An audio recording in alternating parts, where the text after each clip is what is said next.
Send me your mercy, send me your peace, or I am lost for sure. Oh, here I am, yearning for your cure. This humble servant will be diverted from you no more. Assalamu alaikum wa rahmatullahi wa barakatuh. May Allah's peace and blessings be on each and every one of you. I'd like to welcome you, dear viewers, to another in our series, The Best of Tawheed. In this series, we're looking at the best evidences used by the scholars to establish the correct understanding of Tawheed from an Islamic perspective. So, after looking at issues regarding charms and omens, and we also looked at issues regarding fortune telling, we're now going on to another area related to fortune telling, connected to it. This area is astrology, and we touched on astrology in our previous presentation on fortune telling because it is a branch of fortune telling, but it has taken on a life of its own and is probably the most prominent form of fortune telling found globally. You can hardly find a newspaper which does not have a column for astrology. That it's become now a global standard. So it is important to at least have a look at some of the arguments that Muslim astrologists have used in order to justify and to defend the use of astrology as a whole. We've looked in general at the evidences with regards to fortune telling and why and how it was prohibited in Islam, Islamic law.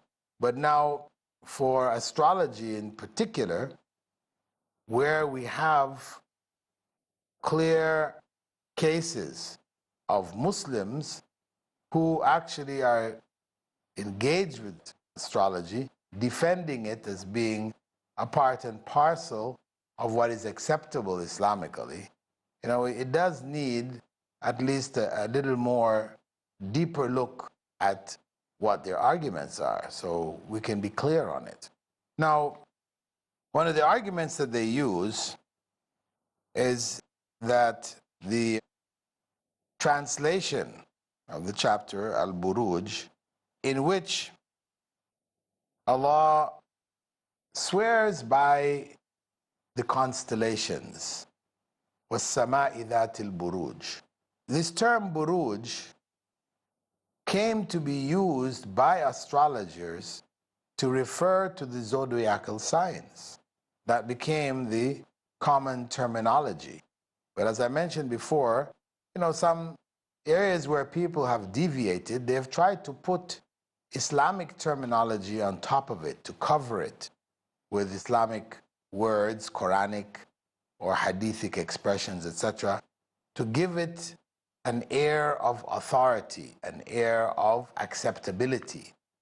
So the common term used in Arabic when astrology was absorbed by some elements within the Muslim world and was promoted, the term Buruj became the common term for the zodiacal signs.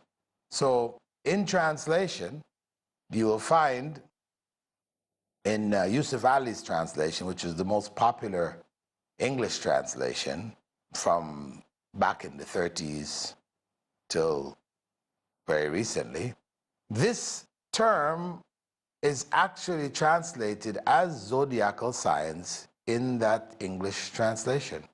So I remember giving a lecture in New York, about Tawheed, in which I clarified that astrology had no place in Islam. And to my surprise, some people in the audience started to question me on it. It turned out these people were themselves, Muslim astrologists.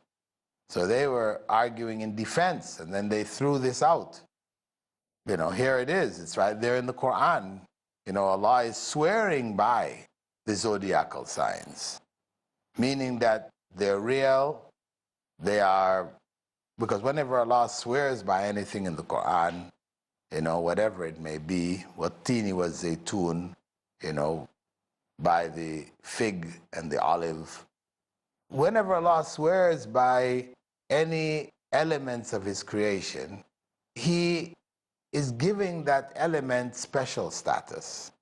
Whenever Allah swears by some parts of His creation, He swears in order to give them special emphasis. He elevates them amongst the various aspects of His creation. So if, in fact, Buruj meant the astrological signs, then it was clear sanction for astrology, which was what their argument was, that Allah is swearing in the Quran. The chapter is called the chapter of zodiacal signs. So how then can one come and say that this is shirk? That's so extreme. This is how it was being presented to me.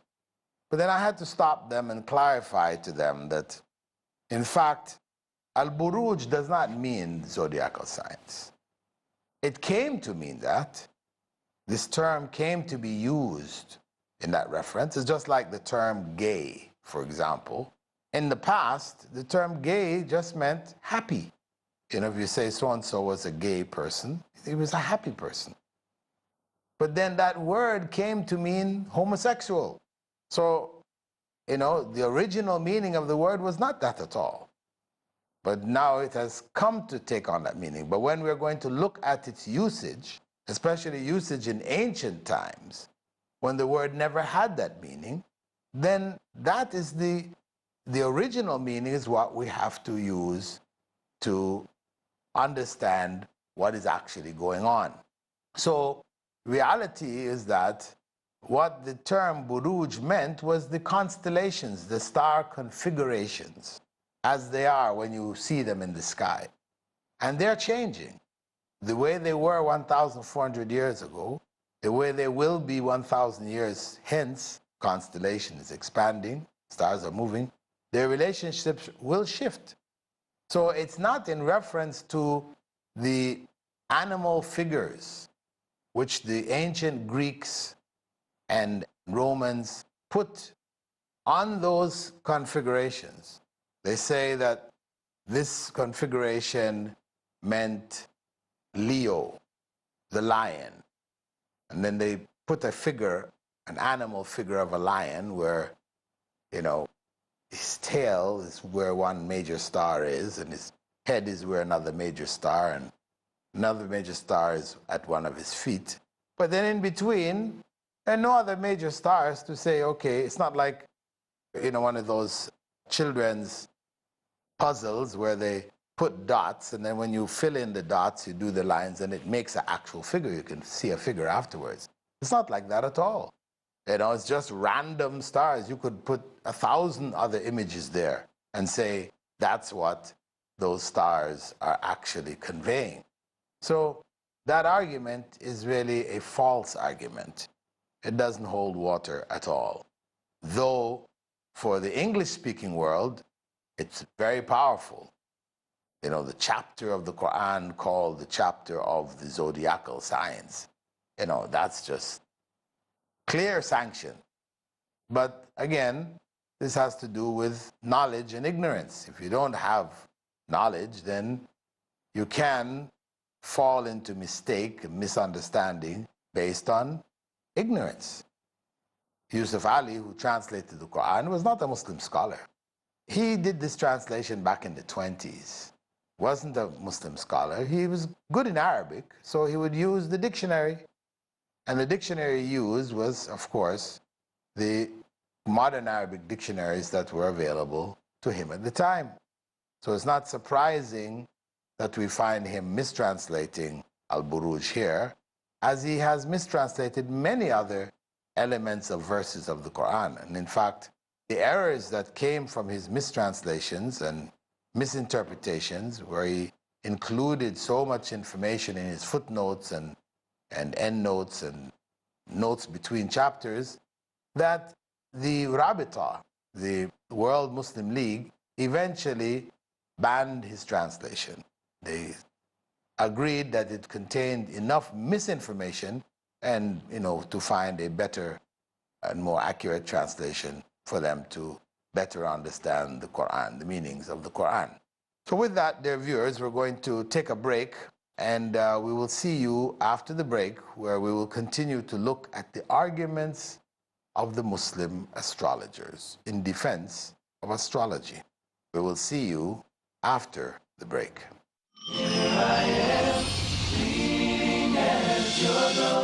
لبيك اللهم لبيك لبيك اللهم لبيك لبيك لا شريك لك لبيك لا شريك لك Assalamu alaikum wa rahmatullahi wa barakatuh. This is Ahmed ibn Saifuddin. To all pilgrims, Hajj Mabrur. لبيك اللهم لبيك لبيك اللهم Zain Pika and Daud Wansby Ali. Hey kids, time is very precious. This life is a gift from Allah. Utilize this gift for here and hereafter. Enjoy this gift in the light of the Quran and Hadith. Enjoy Islam with us, Zain and Dawood. Enjoying Islam with Zain and Daud tomorrow at 7:30 p.m. and repeat telecast at 10:30 a.m. Saudi Arabia on Peace TV. Peace TV presents over 100 million viewers at one of the largest peace conferences in the world, addressing a sea of spellbound spectators. Over 30 world-renowned orators on Islam with credentials impeccable. The truth of Islam. Deen is your way of life. It is our duty, our obligation. By following the Quran and Sunnah, we will give the message to one and all. With articulation exquisite. Read the book of Allah. Islam is the easy way. It's the simple way. Remind each other. The Muslim is not a source of harm for other people. Collaborate with the people for good. This is the call of Islam. With the mission of spreading the truth of Islam. Do what you can to spread the word of Islam. Wherever we are, live like Muslims. Use your power. Allah is saying, why do you need anything else? This Quran is self-sufficient. The only book on the face of the globe, the Quran. How a human being should lead his life is given in this instruction manual, the glorious Quran. For peace to prevail on earth in Peacemakers. Next on Peace TV.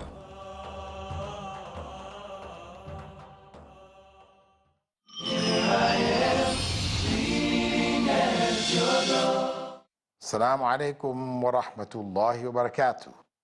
Welcome back from the break. Prior to the break, we were looking at the arguments of Muslim astrologers, those who would defend the practice of astrology, a practice which was included among the forbidden, idolatrous practices of fortune telling. The argument we looked at before was the mistranslation of Surah Al-Buruj, one of the smaller chapters towards the end of the Quran, where it was mistranslated as the zodiacal signs, when in fact it doesn't refer to that at all, but it refers to the star configurations, the constellations, etc. The other argument, which was more, we could say, academic and was older, was the use of verse 16 from the 16th chapter, Surah An-Nahl. And in that verse, the statement or the text of Allah's statement, وَعَلَامَاتٍ وَبِالنَّجْمِ هُمْ يَهْتَدُونَ, and the signs and with the stars they are rightly guided. So they said, this is the argument here, that they're rightly guided, as they said, in terms of The signs are there revealed through the astrological interpretations, and they are a source of guidance to the future. This was how they interpreted it. The signs, what are the signs? The star signs, these are the zodiacal images, which are based on a person's month of birth, right? And then combine that now along with the stars that they're rightly guided to what? Rightly guided, as they argued, to knowing the course of their future. However, Ibn Abbas, the companion of the Prophet, may God's peace and blessing be upon him, who the Prophet called Turjuman al-Quran, or the explainer of the meanings of the Quran. Though he was quite young, Allah blessed him with an insight. He stuck with the Prophet ﷺ all the time. He gained a lot of knowledge from him. And so he had insight into the understanding of the Quran and taught it, after the Prophet, may God's peace and blessing be upon him, died. Though he was, as I said, quite young. And even the rest of the companions, they recognized his strength in terms of Quranic interpretation. So he, in explaining this verse, had said that the verse meant road signs. The alamat mentioned, the signs. We're not talking about the star signs, because Allah is talking about guidance in both day and night. In the daytime, the alamat represented the road signs, the landmarks, which people may take to guide them during the daytime. How mountains look, they may give it some kind of a name, whatever. There would be various earth constructions. As we drive along the road, you can see, when you're driving out in the wilderness, you can see various signs that you can take as markers. That if you come back that way, you want to guide somebody, you say, okay, drive past this particular sign, where there's a particular tree, particular small mountain, or a big mountain, a river, whatever. These are the signs. They're the road signs, the signs on a path that people would take for knowing which way to go in the daytime. And at night, the stars provide a means by which those who are traveling in the night, where you can't now depend on the road signs because it's pitch black, the only thing that can guide you now are the stars. And that's what the travelers at night use the stars for. They line up with the North Star or whatever, and they keep that at a particular position where they're riding, and they know that they can travel in a particular direction. So, and that's how they would guide others. You take the North Star as your marker, and you travel so many days, keeping it on your right-hand side, and then travel so many other days, keeping it on your left or whatever. They would give directions by using the stars. So this is what the verse referred to, that they were guided by the signs during the daytime, and they were guided by the stars when they traveled at night, or when they were at sea, at night on the land or on the sea. So it is then false argument. It is then a false argument to try to find support for astrology in Quranic texts. In fact, the further we go into the hadiths concerning this matter, we have clear hadiths from the Prophet, may God's peace and blessing be upon him, found in Sunan Abi Dawud, authentically collected, in which the Prophet ﷺ said, whoever learns a branch of astrology, of the stellar sciences, has learned a branch of magic. Whoever learns a branch of astrology has learned a branch of magic. In another narration, Abu Mahjam quoted the Prophet ﷺ as saying, "What I fear the most for my nation after my time is the injustice of their leaders, the belief in the stars, and the denial of divine destiny." Belief in the stars, that is astrology.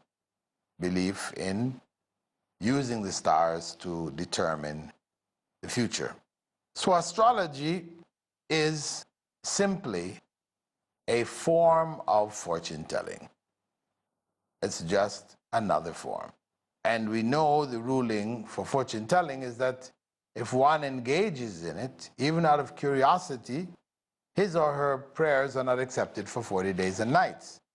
And if they go on to actually believe in it, then, as the Prophet ﷺ said, whoever approaches an oracle or fortune teller and believes in what he says, he has disbelieved in what was revealed to Muhammad. May God's peace and blessings be upon him. And this was authentically narrated and collected in the Sunan of Abi Dawood. So there is no doubt that astrology, being a form of fortune telling, is prohibited so strongly that it causes one who engages in it to do acts of disbelief.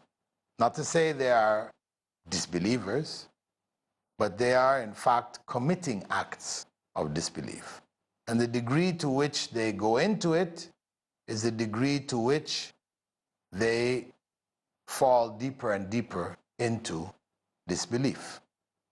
So, as a Muslim, we should avoid everything that is connected to it. We know that the issues of the unseen, even the Prophet ﷺ didn't know the future. And Allah had him say in Surah Al-A'raf, the 7th chapter, verse 188, وَلَوْ كُنْتُ أَعْلَمُ الْغَيْبَ لَاسْتَكْثَرْتُ مِنَ الْخَيْرِ وَمَا مَسَّنِيَ السُّوءُ إِنْ أَنَا إِلَّا نَذِيرٌ وَبَشِيرٌ لِقَوْمٍ يُؤْمِنُونَ. If I knew the unseen, I would surely have only sought the good. But I'm only a warner and a bearer of glad tidings for the believers. If the Prophet ﷺ had known the unseen, then no evil would have touched him. He would have been free from any hurt. But we know in his life that evil did occur. Bad things did happen. He was wounded in battles, etc. So the future is something only known to Allah subhanahu wa ta'ala. This is part of his characteristics. As Allah said in Surah Al-An'am, verse 59, وَعِنْدَهُ مَفَاتِحُ الْغَيْبِ لَا يَعْلَمُهَا إِلَّا هُ. With him are the keys to the unseen, and none knows it except him alone. This is his area of knowledge. قُلْ لَا يَعْلَمُ مَنْ فِي السَّمَاوَاتِ وَالْأَرْضِ الْغَيْبَ إِلَّا اللَّهِ. Say, none in the heavens nor the earth knows the unseen except Allah. That is Surah Nahl, verse 65. So it is on the basis of these evidences and others that we understand that Allah alone knows the future with certainty.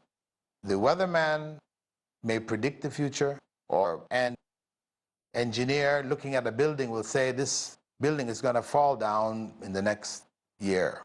And sure, it falls down in the next year. What does that mean? He knew the future? No, he knew the faults and the consequence of such faults in a building. He knew that structurally the building would eventually crumble. So it's not about the future in that sense. But of course, even though he's talking about a possibility to come, he should really say, as a Muslim, if he were a Muslim predicting this, he should say, it will fall in a year, inshallah, Allah willing. As Allah said in Surah Al-Kahf, don't say anything that you will do tomorrow without adding, if Allah wills. So with that, dear viewers, we conclude this episode of The Best of Tawheed, in which we have looked at the arguments used by those who seek to promote astrology as being Islamic, when in fact it is completely un-Islamic. Even though they have found verses from the Quran, names of chapters to try to cover their practice and give it legitimacy, in fact, it is illegitimate. Astrology is a form of shirk, and Muslims should be aware of it and stay as far away from it as possible. With that, dear viewers, I'd like to thank you again for being with us and hope to see you in our coming episodes, insha'Allah. Assalamu alaikum wa rahmatullahi wa barakatuh. Here I am, pleading at your door. Send me your mercy, send me your peace, or I am lost for sure.